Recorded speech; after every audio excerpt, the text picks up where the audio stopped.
Hello there gorgeous gamers, and welcome back to Pure Play TV, and we've got another review for you, and this time we're cracking open a can of Monster and riding some fast bikes, because yes, it's Monster Energy Supercross 4 for PS4, PS5, Xbox Series X, Xbox One, PC and Google Stadia. Right, let's get on with it.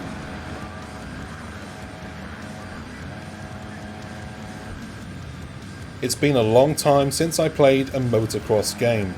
So long, in fact, that the last game I played had a soundtrack that consisted of songs by bands like Papa Roach and Il Nino. Whatever happened to nu metal? Much like the musical landscape of the last 15 years, a lot has changed in the Supercross games since then, leaving players like me scrambling to catch up.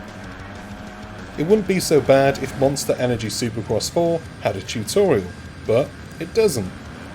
What there is a race called Tutorial, which tells you how to use the rewind feature, which I did a lot, and then it simply lists the buttons to press to perform actions on screen during the race, which you can't really absorb because you're in the middle of a race.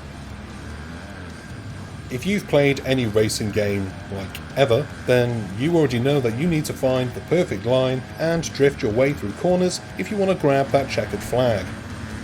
But if you want to really get good at Supercross 4, you'll need to learn so much more.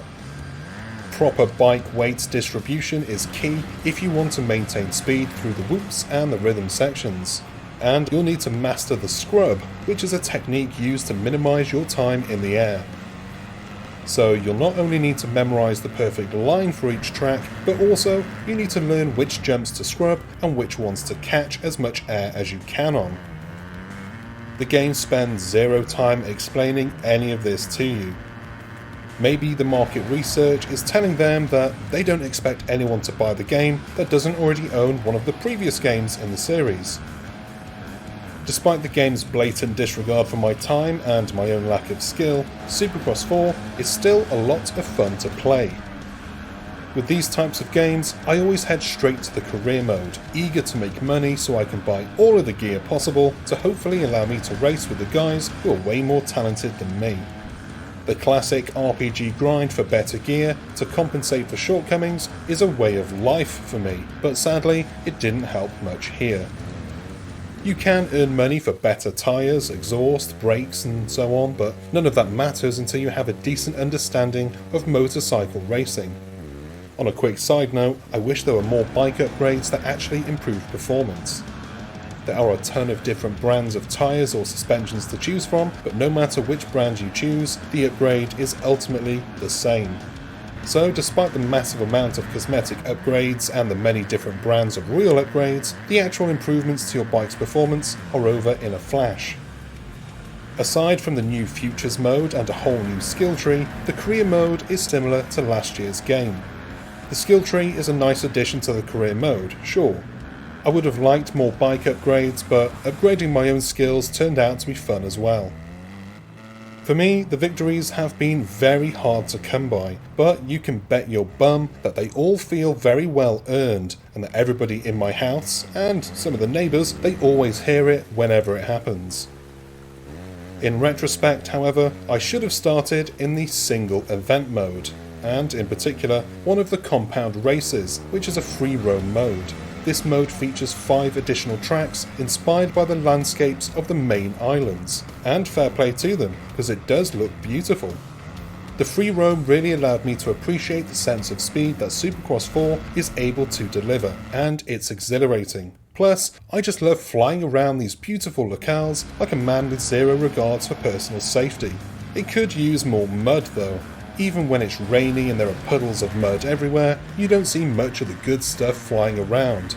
Maybe that'll be the big focus for next year. The bike physics, and specifically the bike's relationship with the track, is such an improvement to the experience that I remember from back in the day that it hardly seems like the same medium. This realism feels great most of the time. Other times, like when there are 24 riders bunched up in one turn, it can feel a little less realistic. I once landed a jump on top of a large pack of other racers, and I rode them like I was crowd surfing at a nu metal concert back in '05. Them were the days, dude. I bounced around them for several seconds and eventually landed on my wheels and hardly lost any ground at all. Despite that example, my experience with the bike physics has been mostly great. It makes it a hell of a lot more difficult than the motocross games of my youth and most traditional racing games of today, but it's worth it. That extra amount of control doesn't transfer to the scrub technique, which is still performed by holding the sticks together to scrub right and holding them out to scrub left. This has been the same for years and it works fine, but it does feel like a throwback to a more arcadey time.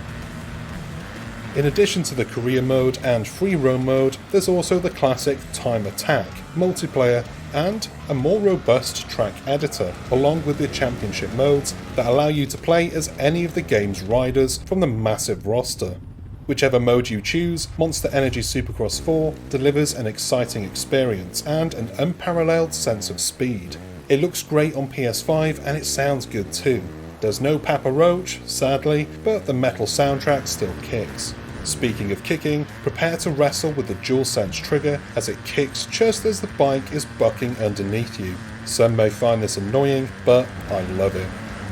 To hit the ground running here, you'll need to come in with a fair bit of knowledge about dirt bike racing, and more specifically, develop a milestones take on the sport.